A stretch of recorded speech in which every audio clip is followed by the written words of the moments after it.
Hi, I'm Iona. Welcome to Sunday Night Nightcap with John. I'm Emmy's best friend and John and Debs are my Geordie family, so I'm here to support the launch of his new t-shirts for Double Boost to support the workshop and to help John get to America for the Big Bash next year. There will be a link going on the site to let you guys buy these fabulous t-shirts, so please support us and get John to America. Enjoy the show. Bye. Thanks very much for that, Iona. You're certainly going to be a hard act to follow. As Iona's explained, the t-shirts are now available to buy. There'll be a link in the little description box below the video. You can click onto the link, it'll take you to the Teespring site. The t-shirts will be the same as this, except the logo will be slightly larger. One mistake I did make, because I'm new to all of this, I wanted the campaign to run for 14 days and instead I've clicked the wrong button and it's only going to run for 4 days. In fact, it's only got 3 days left now. I have sold, I think it's 14 at the minute, just through mentioning on Facebook that the t-shirts are available. I'm not sure how many have to be sold before there's like a cut-off point. Anyway, if you buy one of these t-shirts, it directly supports me because I do get a kickback from Teespring. It'll support us in the workshop and it'll also put some money into a fund, so hopefully I can get to America next year to the bash. Getting back to tonight's nightcap, there's quite a lot of machining. It's nearly all mill work. In fact, it is all mill work. I use the dovetail cutter I got off Randy Richard and I make a couple of extra tool holders for the lathe. I didn't go to a steamery this weekend because I had too much to do. I needed to get this video sorted out. I did have a look across the Tanfield Railway. I got a little bit of video of 1 or 2 of the trains there. I'll put that in as well.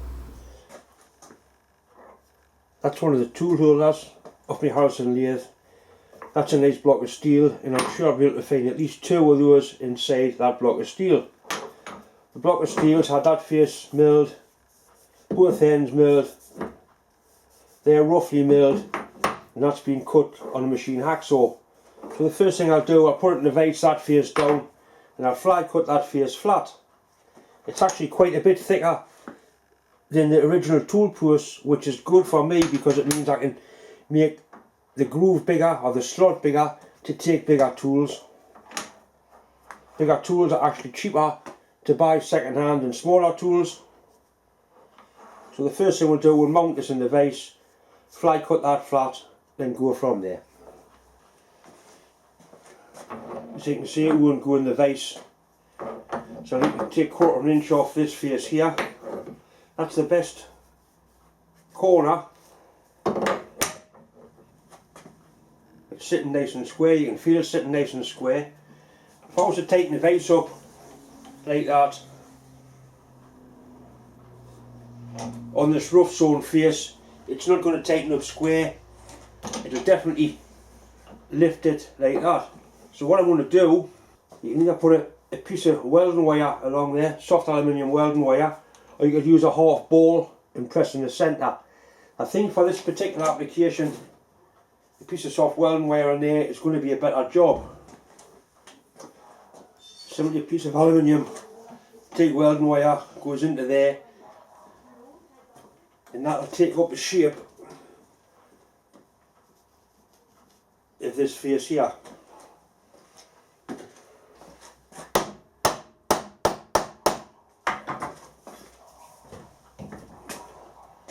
Got the welding rod grip there.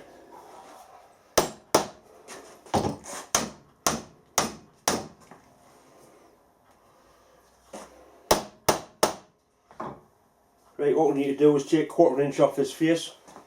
I bought this big milling cutter holder, basically it's an inch diameter cutter holder. I got it at a car boot sale and I was given quite a few big end mills. I've always wanted to try them and see what they would do. Like I say, I want 1/4 inch off this, so this is an ideal opportunity to give it a try.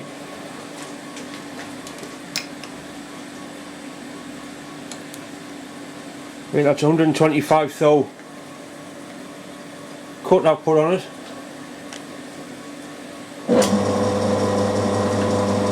Put some water on.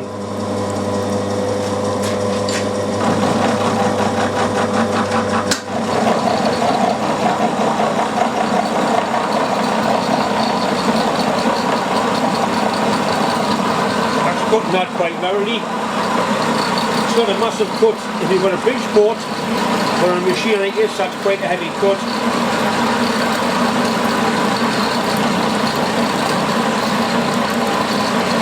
I could possibly run it a little bit faster, but it's quite happy there, it's not straining, it's not struggling.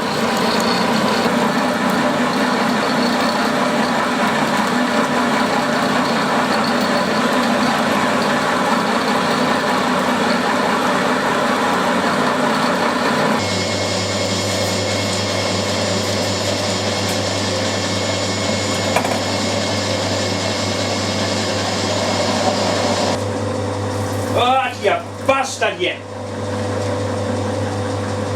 Clumsy twat! Oh, horrible that.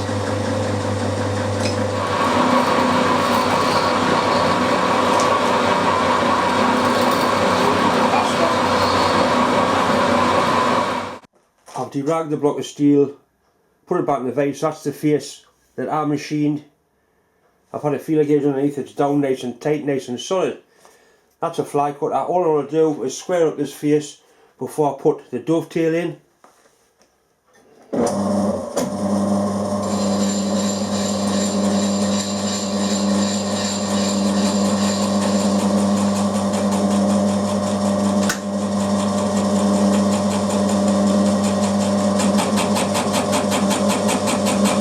You can see why they call them fly cutters, because the chips, the bastards fly everywhere.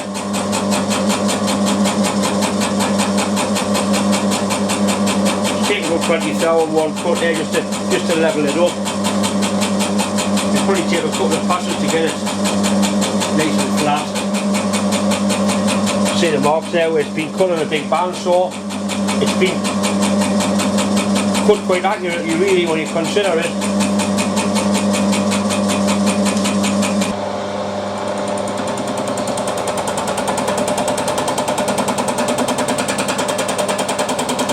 Sounds alright, you go by sound and by feel. Put a really good finish on as well.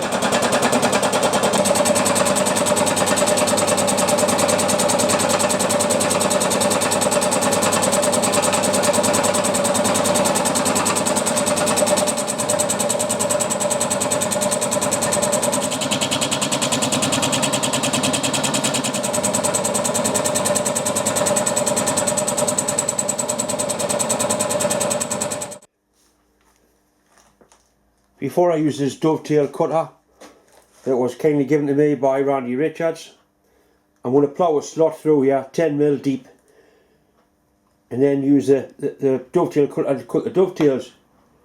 You don't use that for cutting the slot with, you keep it just for doing the dovetails on this side. Bastard. Oh. Right, I've touched the tool off. I've zeroed the DRO over, working in metric. We'll put on a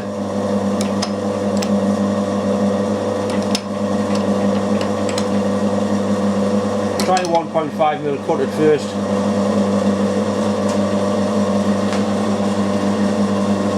The table's locked off both ways. We'll definitely need cut water on this.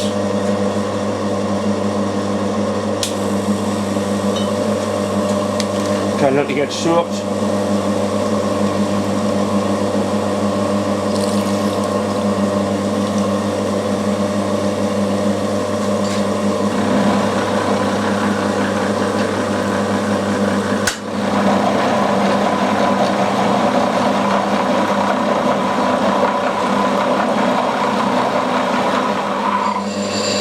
It's cutting out no problem at all.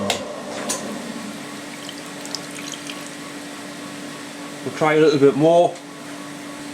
Try the 2mm.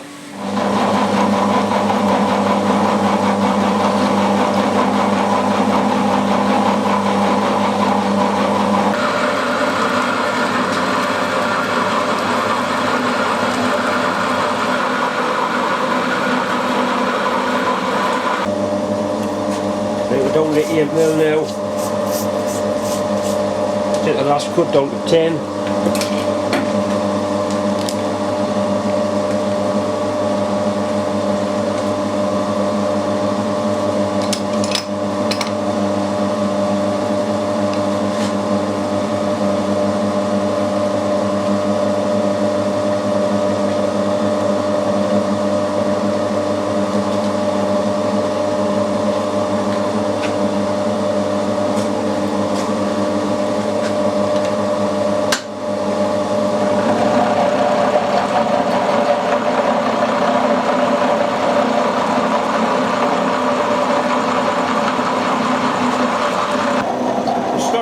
full depth.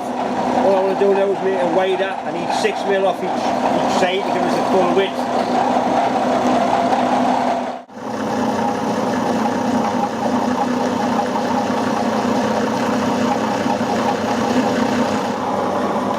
This is the final cut to get the slot to a rough size. I'm taking 1/2mm off that back face and just a fanny's hair off the bottom. Then we can get the dovetail cutter in. And don't forget a nice dovetail cut. And short of water here. For a lightweight milling machine, that's done a nice job of that.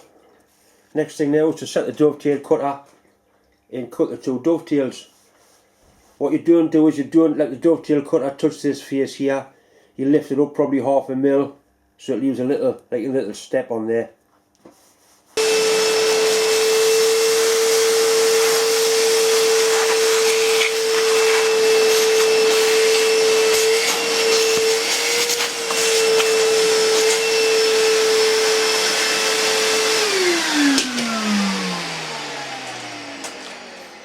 Nice and clean, or cleaner. Right, this is the dovetail cutter. As you can see, it's an insert cutter. So we need to touch it off on this face, then lift it up 1/2mm, and we need the dovetail from the corner there to go in 3.4mm each side. I can take the tool post off and try it on, just to make sure we get it right. Right, that's just touching there. So we'll zero the Z-axis. I want to take it down 1/2mm. We'll take it down quite a lot, then bring it back up to 0.5mm, which is there. Lock that off. Right, so we've got 1/2mm clearance there. Next thing we need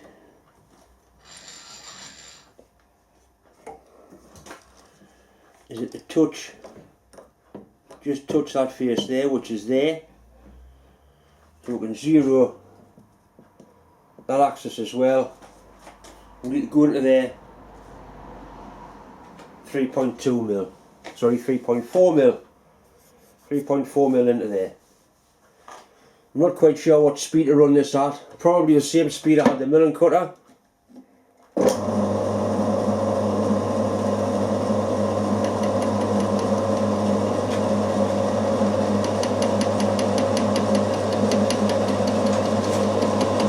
As I cut this, the cut gets bigger and bigger as it goes up the taper.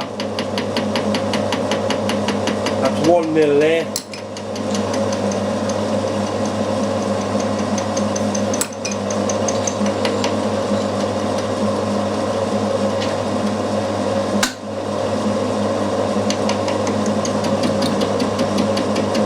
That's cutting beautiful, that. Absolutely gorgeous.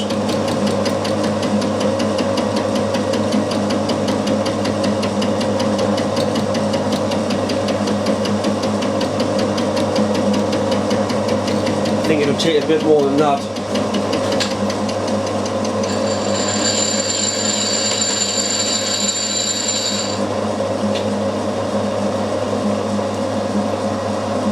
Try 2mm. Like I say, the cut gets bigger as it goes up the taper.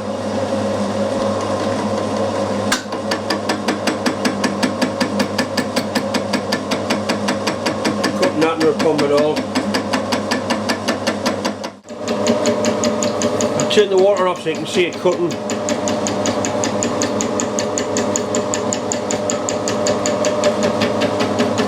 It really is doing a nice job. I think it would take a bigger cut than that, but I really don't want to break the tool.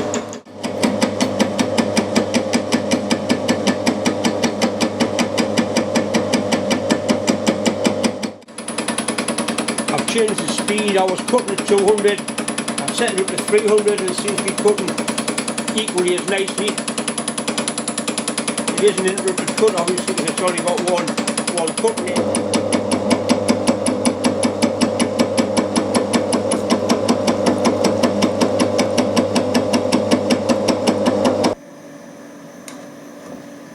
as you can see, it really is putting the first class finish on. You can see the little edge there where it's actually higher than this base cut. I was talking to the lad last night who actually built this tool and made this tool, and he advised I run it at 1800 RPM, but I'm going to run it at 1750 now. We'll give it a try and see what happens at that. I was running it a lot slower.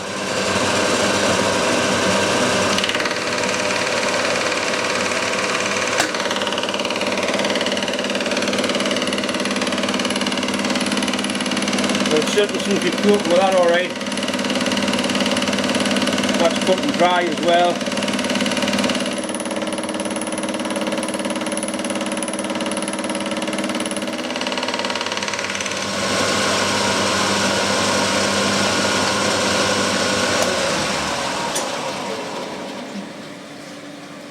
Right, it's certainly moving metal a lot faster.